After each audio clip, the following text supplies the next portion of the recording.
Assalamualaikum warahmatullahi wabarakatuh. Selamat datang di Centana Centini. Dalam kesempatan kali ini, kita akan menceritakan kembali perjalanan Adi Gunagama dalam menyibak misteri yang belum terungkap. Dalam cerita yang berjudul Aka Jiwa Mengungkap Misteri Perjanjian Gaib dengan Lelembut Peminta Tumbal episode ke-9. Cerita ini ditulis oleh QWERTY. Namun sebelum kita lanjut ke ceritanya, bagi kalian yang belum subscribe, silahkan subscribe sekarang juga dan jangan lupa aktifkan loncengnya agar tidak ketinggalan cerita seram lainnya dari channel ini. Di episode sebelumnya, Gama kembali ke rumah Bu Rohmah setelah malamnya menyelinap ke tempat tersebut bersama Budi. Gama mendapat kesempatan untuk mengobati Alda ketika Bu Rohmah dan Sobar sedang tidak ada di tempat. Namun sosok yang masuk ke dalam jasad Alda tidak mau keluar begitu saja. Malahan Gama hampir celaka karena Sobar tiba-tiba datang dan menghunuskan pisau ke arah Gama. Namun Gama segera tersadar akan keberadaan Nipiah di dalam tubuh Sobar.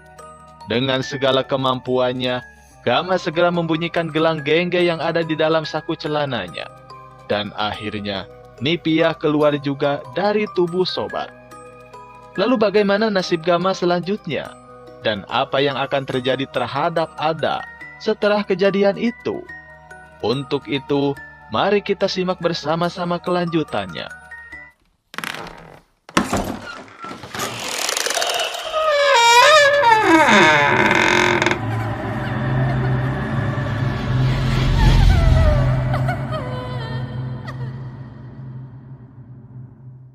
Langkah kaki Sobar terus saja semakin mendekat ke arahku.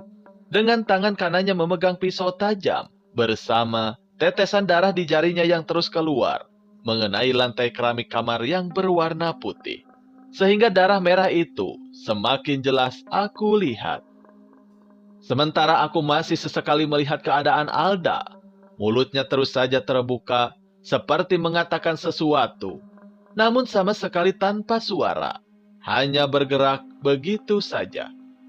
Kepalanya perlahan terangkat, seperti ada yang membangunkannya, secara perlahan. "Kang, jangan Kang!" ucapku, agar Sobar berhenti dari langkahnya itu. "Astagfirullah!" bentakku sambil langsung mundur, sampai membentur tembok di kamar Alda yang menahan tubuhku. Karena sudah melihat Sobar dirasuki sosok yang lain, yang berada di rumah ini. "Kesini, mendekatlah," ucap Sobar, namun anehnya mengeluarkan suara nenek-nenek. Mata sebelahnya yang hanya digunakan Sobar untuk melihat, kini sudah berwarna merah pekat, terus saja menatap ke arahku. Sesekali tersenyum menyeramkan. Bersama dengan mata yang masih terpejam, malah kepala Alda yang melihat ke arahku, perlahan kepalanya berputar. Sambil mengeluarkan cairan putih di mulutnya, sama persis cairan yang pertama kali aku lihat di dalam gelas, ketika Alda bertamu pertama kali ke rumah Dewi. Karena keadaanku semakin tertekan, apalagi kini berbagai macam bau dari mulai amis darah, sampai bau bunga sudah aku cium, menjadi pertanda semua sosok yang ada di dalam rumah ini sudah ada yang memerintahkan. Membuat aku tidak ada pilihan lain. Ketika melihat pisau tajam yang berada di tangan Sobar sudah semakin mendekat diangkat sejajar dengan wajahku. Tinggal beberapa langkah lagi. Dengan sangat cepat, aku gerakan gelang gengge yang berada di dalam saku celanaku. Tiba-tiba, Alda berteriak sangat kencang. Disusul langsung memuntahkan cairan lendir yang begitu banyak dari dalam mulutnya. Begitu juga dengan langkah Sobar yang langsung berhenti. Kepalaku langsung berat sekali, seperti ada yang memijatnya sangat kencang. "Katakan, apa mau kamu?" ucap Sobar dengan suara nenek-nenek yang sedang merasuki tubuhnya.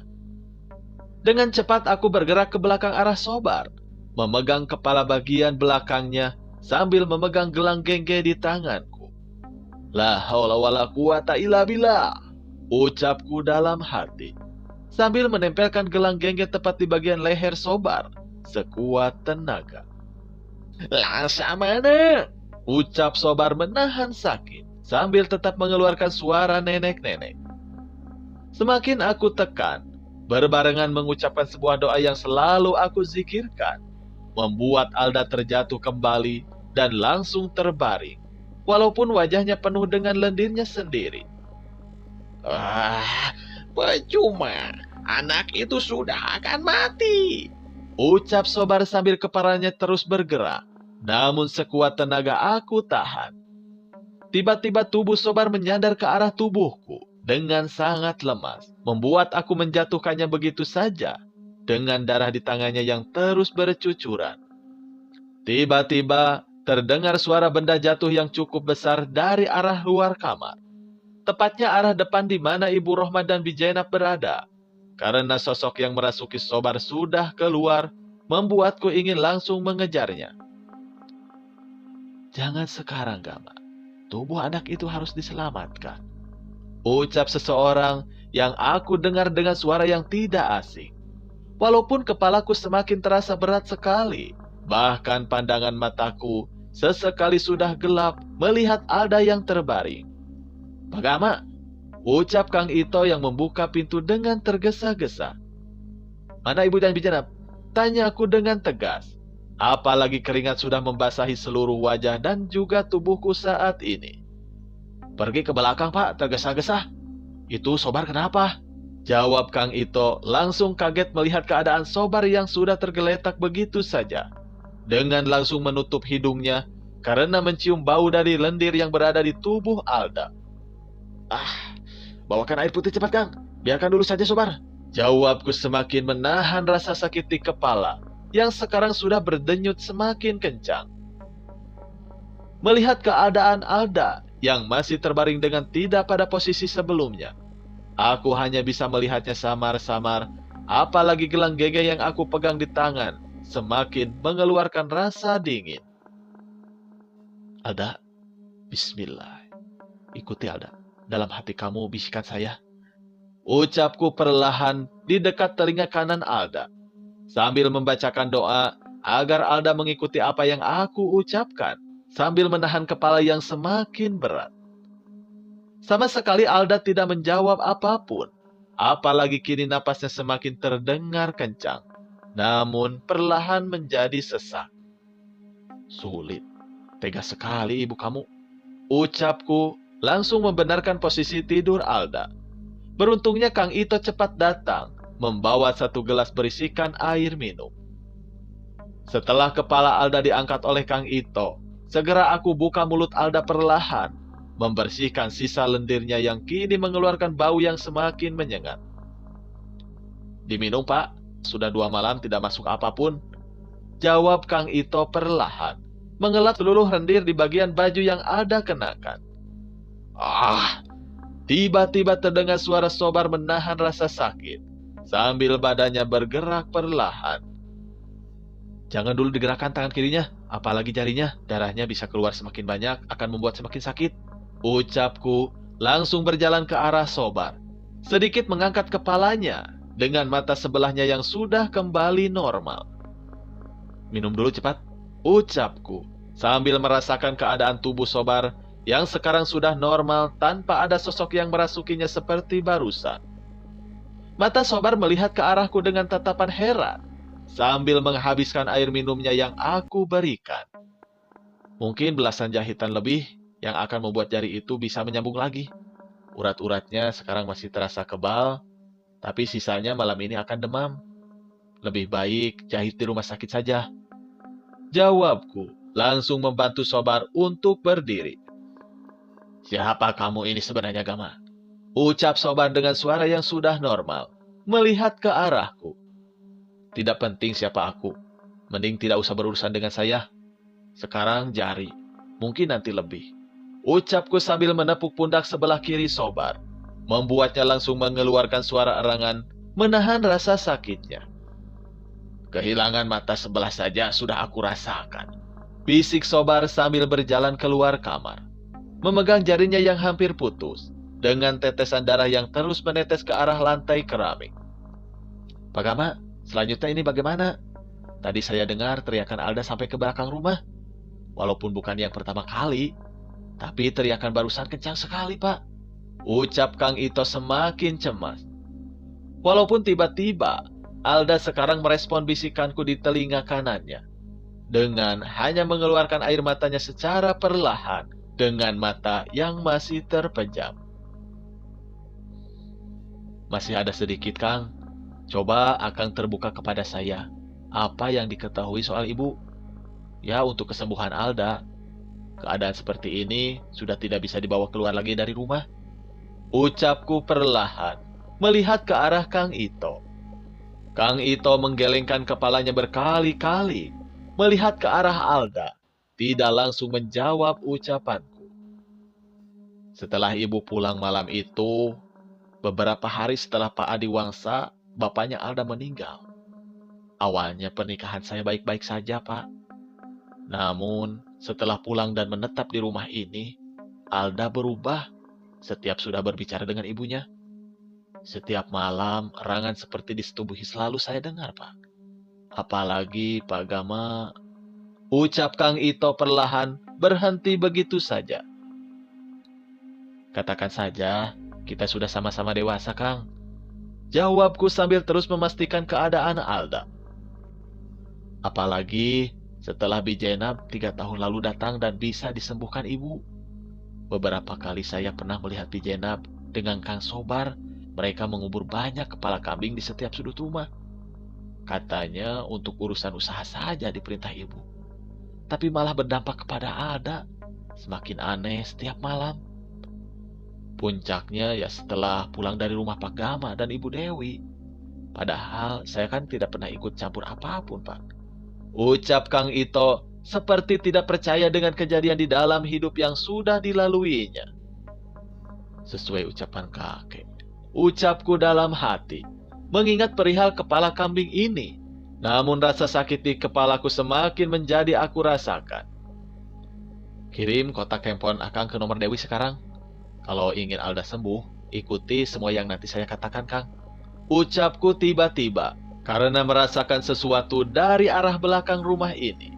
Langkah kaki besar, aku dengar dengan jelas, masuk ke dalam telingaku begitu saja. Kang Ito langsung mengikuti langkahku, yang tergesa-gesa keluar dari kamar Alda. Mengantar aku ke bagian belakang halaman rumah, dengan mengikuti bekas tetesan darah Sobar. Setelah memberikan uang untuk membayar bahan bangunan yang aku kirim, apalagi waktu malam, tidak terasa sudah semakin larut, dan aku sudah tidak melihat keberadaan Ibu Rohman dan juga Bijenab. Rawa, pasti mereka ke sana. Ucapku melihat ke paling ujung kandang, yang berukuran sangat besar dan juga luas. Sudah terlihat olehku, beberapa kali angin tiba-tiba datang dengan kencang, menerpa pohon-pohon pisang dari arah Leuweung Awi Kolot. Sebuah tempat yang sudah aku dan Budi lalui malam kemarin. Darto, Sobar mana? Ucap Kang Ito memanggil salah satu pekerjanya di halaman belakang rumah. Diantar Jajang, Pak. Kayaknya ke rumah sakit kota.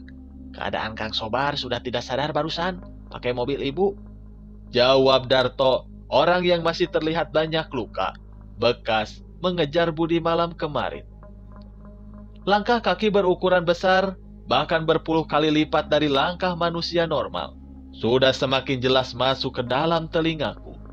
Disusul denyut bagian kepalaku yang semakin sakit, membuat aku pamit kepada Kang Ito. Pak Gama, apa akan kembali lagi ke sini? Tanya Kang Ito mengantarkan aku menuju mobil bak, yang belakangnya sudah kosong. Seharusnya iya, Kang. Apalagi melihat keadaan Alda seperti itu. Jaga Alda, Kang. Cobalah untuk sholat kembali dan meminta perlindungan kepada pencipta kita. Maaf, bukan mengajari, hanya mengingatkan saja. Sama halnya saya mengingatkan diri sendiri bahwa kesembuhan Alda kalau bukan karena Yang Maha Kuasa, kita manusia bisa apa? Ucapku perlahan, kemudian memasuki mobil yang sudah terparkir. Kang Ito tidak menjawab lagi. Lalu aku bergegas agar keluar dari halaman rumah Ibu Rohma. karena suara langkah kaki besar itu semakin mendekat dan semakin jelas aku dengar. Seharusnya Budi dan Mbah Dewo masih aman dan baik-baik saja keadaannya, ucapku dalam hati, berusaha menyingkirkan rasa sakit di kepala karena harus kembali berkonsentrasi untuk mengendarai mobil. Walaupun beberapa kali aku melihat ke belakang, langkah kaki itu berhenti tepat di belakang rumah Bu Rohma, dekat kandang-kandang kambing. Aneh, hanya berhenti di situ. Apa ada sesuatu ya? Ucapku heran, memastikan langkah kaki itu tidak bergerak lagi. Setelah mobil perlahan menjauh dari rumah Bu Rohma, untuk kesekian kalinya, aku harus bersabar menyelesaikan masalah Alda. Apalagi sekarang perlahan aku sudah berada kembali di jalan utama Kampung Sakala Nangor. Gam, baik-baik saja. Sudah jam segini kamu belum kasih kabar. Ada nomor Kang Ito masuk ke dalam handphone. Aku membaca pesan dari Dewi sebelum mencari nomor Mang Idim. Sambil memperhatikan kanan dan kiri jalan, takutnya Budi muncul lagi seperti kejadian kemarin ketika aku pulang bersama Dewi. Assalamualaikum, Mang. Ucapku ketika panggilan telepon langsung Mang Idim terima. Waalaikumsalam, Gama. Ini Amang sudah di perbatasan kota sama Indra. Lagi nunggu Budi. Ternyata Budi diperintah kakek untuk menjemput Mbah Dewo ke kampung Sakala Nangor. Besok saja ke rumah kakek. Ucap Mang Idin dengan cemas. Apalagi terdengar jelas suara kendaraan berlalu lalang. Alhamdulillah. Baik, Mang. Aku langsung pulang. Keadaan Alda semakin parah. Ini harus secepatnya bertindak. Dan perihal kepala kambing itu ternyata benar adanya. Suaminya Alda yang bilang sendiri. Jawabku menjelaskan dengan suara yang cukup kencang agar terdengar jelas oleh Mang Idim. Dari Mbah Dewo mungkin kita akan dapat informasi, Gam. Sisanya hati-hati. Ucap Mang Idim tergesa-gesa, seperti sedang menaiki motornya lagi. Segera aku tutup panggilan dengan Mang Idim dan merasa sedikit tenang. Lalu berpikir, memang Budi sebelumnya sudah bersiap di rumah Mbah Dewo Karta sebelum Ibu Rohma dan Sobar datang. Alda, ucapku perlahan, sambil terus mengendari mobil 2 kali lebih kencang. Terus peka akan keadaan Alda, apalagi aku yakin nenek yang tadi di kamar Alda merasuki Sobar seharusnya bernama Nipiah dari Rawatiwas. Seharusnya tadi juga selesai, ucapku dengan kesal, karena tidak bisa mengejar kepergian Bu Rohma. Setelah melihat jam tepat pukul 9, mobil yang aku kendarai baru saja sampai di depan gerbang rumah. Terlihat Mang Ade dan Mang Tahrim sedang menikmati kopi dan rokoknya. Langsung membuka perlahan gerbangnya. Mang, orang rumah semuanya aman? Tanyaku sambil turun dan memberikan kunci mobil pada Mang Ade. Aman, Pak. Barusan tadi kita makan bersama. Nunggu Pak Gama, kata Ibu Dewi belum ada kabar. Jawab Mang Tahrim. Pak, memangnya bongkar sendiri ya? Kelihatannya capek sekali. Sahut Mang Ade tiba-tiba karena melihat keadaanku. Aku hanya tersenyum saja ke arah Mang Ade dan Mang Tahrim. Lalu dengan cepat melangkah ke arah rumah. Setelah mobil dibawa Mang Ade, yang nantinya besok dikembalikan ke toko. Ada yang aneh, ucapku dalam hati, sambil mengetuk pintu berkali-kali, dan beruntungnya terdengar langkah dari dalam rumah. Gam, ucap Dewi langsung mencium tanganku, sementara aku terus saja memperhatikan sekeliling bagian depan. Wi, gimana keadaan rumah? Tanyaku sambil masuk dan perlahan menutup pintu. Ibu sore dengar kabar dari rumah sakit lagi. Keadaan Teh Lasmi semakin buruk, Gam. Beberapa kali katanya tidak sadar. Keadaan Alda bagaimana? Tanya Dewi sangat cemas. Segera aku ceritakan semua kejadian di rumah Alda, sambil memberikan uang yang diberikan oleh Kang Ito. Membuat Dewi hanya menggelengkan kepalanya berkali-kali, seolah tidak percaya. Termasuk kejadian dengan Sobat dan Mbah Dewo yang sekarang sudah bersama Budi. Semuanya berkaitan berarti, Gam. Semoga dari Mbah Dewo aja jalan menyelesaikan masalah ini terungkap. Tapi kenapa berimbas pada Teh Lasmi ya? Apa gara-gara Mbah Iwan yang pernah kamu ceritakan itu, Gang? Ucap Dewi sambil duduk di atas kasur. Setelah memberikan handuk kepadaku, karena melihat kondisiku yang sudah kotor dan penuh dengan bekas keringat malam ini. Harusnya tidak, Wi. Tapi pagi juga ibu sudah berpesan agar kita jenguk Teh Lasmi besok, mumpung aku masih libur.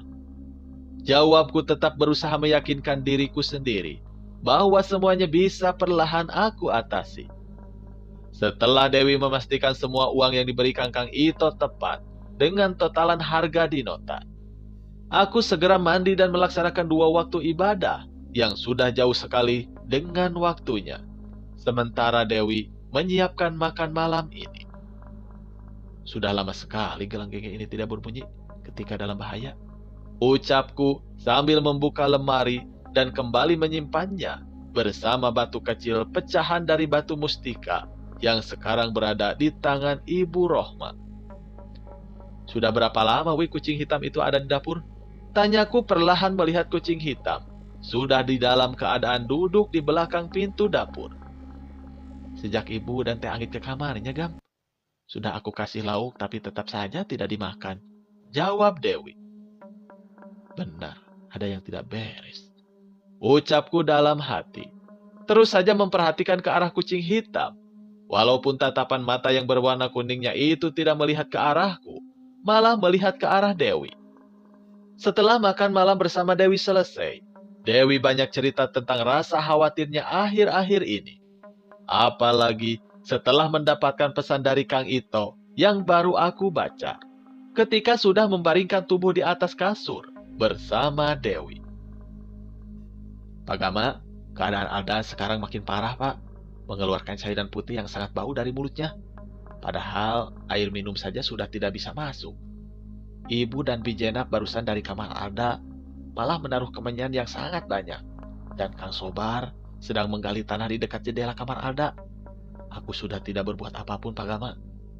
Isi pesan dari Kang Ito membuatku langsung kembali bangun dari posisi tidurku di sebelah Dewi. Gam, kenapa? Tanya Dewi sudah mengelus pundakku berkali-kali, langsung menerima kembali handphonenya. Semakin sulit, Wi. Alda jadi persembahan untuk rencana gila ibunya. Kalau sudah begitu semakin sulit. Coba telepon Kang Ito, sekarang siapa tahu diangkat. Ucapku merasakan keadaan rumah bahkan semakin aneh. Sudah 3 kali panggilan Dewi ke nomor Kang Ito, suaminya Alda sama sekali tidak diterimanya. Membuat aku kembali terbaring dengan segala kecemasan pada keadaan Alda dan hal gila apalagi yang akan dilakukan Ibu Rohma. Apalagi aku sangat cemas berdampak pada keadaan rumah malam ini. Sudah, kamu tidur aja, Wi. Aku sesekali nanti melihat keadaan rumah. Tidak enak hati tumben malam ini. Ucapku semakin cemas. Hati-hati ya, Gam. Jawab Dewi sambil menarik selimutnya.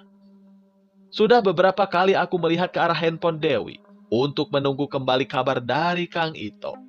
Juga beberapa kali panggilan ke nomor Mang Idim sama sekali tidak diterimanya.